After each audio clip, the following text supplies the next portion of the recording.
trimestre de 2017, la economía mexicana creció a un ritmo de 2.6% con respecto al mismo trimestre de 2016. Con esto, el país creció 0.7% de manera trimestral. Para hablar al respecto, doy la bienvenida a Valeria Moy, directora general de México ¿Cómo vamos? Y colaboradora del Financiero. ¿Qué tal? Bienvenida, Valeria. Hola, Qué Susi, gusto. ¿cómo estás? Bien, gracias por acompañarnos. Hombre, encantada.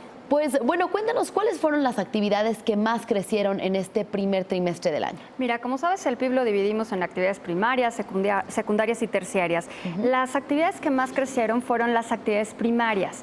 Crecieron por arriba del 6%. Sin embargo, algo que es importante mencionar es que las actividades primarias no representan una gran parte de la economía del país. Y ese es un tema, ¿no? Lo que necesitamos es que crezcan un poquito más. Ahí vemos en la tabla que las actividades primarias crecieron el 6.3%.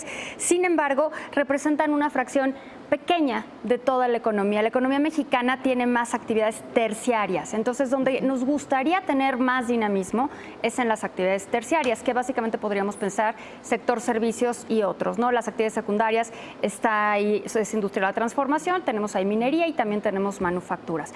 Esas industrias secundarias, esas actividades secundarias fueron las que vieron una disminución en su actividad, sobre todo debido a la minería. La minería ocasionó, bueno, la minería decreció 10% y la minería petrolera representa el 80% de las actividades mineras. Entonces, básicamente esta disminución, en términos muy simplificados, se debe a una disminución en la actividad petrolera. Bien, Valeria, a pesar de este crecimiento que vemos en el primer trimestre, el semáforo económico de México, ¿cómo vamos? Pues sigue en rojo.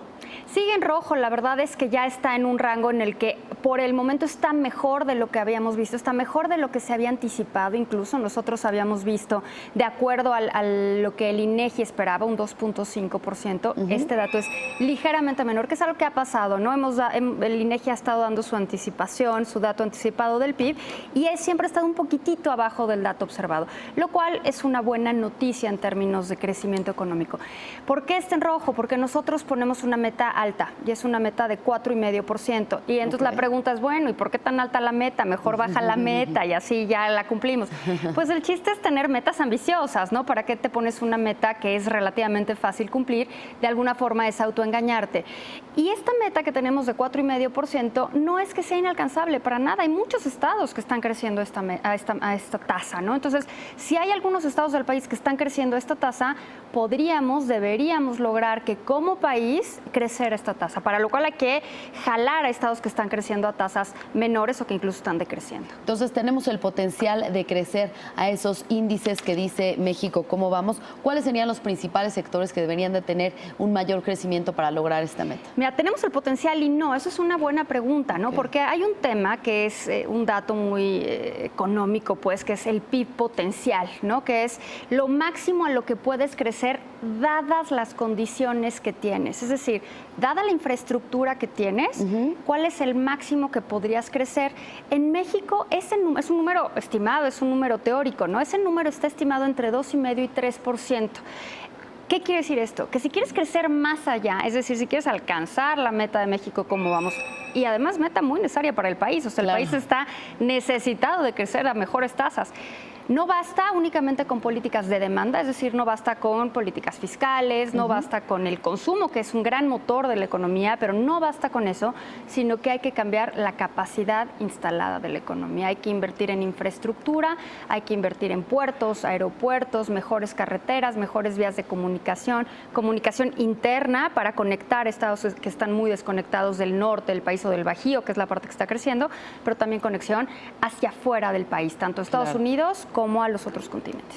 Por otro lado, Valeria, hoy se dio a conocer que la inflación de la primera quincena de mayo registró un nivel de 6.17%, la más alta pues en 8 años. Entonces, ¿esto cómo puede afectar al crecimiento en 2017? Es un tema bien interesante de la inflación, porque sin duda la inflación está alcanzando niveles que no habíamos visto en mucho tiempo. Recordarás que hace un año, un poquito más de un año, se presumían las tasas bajas de inflación. Esa situación ahorita se revirtió, yo creo que en gran medida por el impacto inflacionario del precio de la gasolina, pero también por este efecto de la depreciación que finalmente ya pasó a precios, ¿no? Se tardó, la verdad es que se tardó más de lo que yo hubiera esperado, pero ya llegó a precios.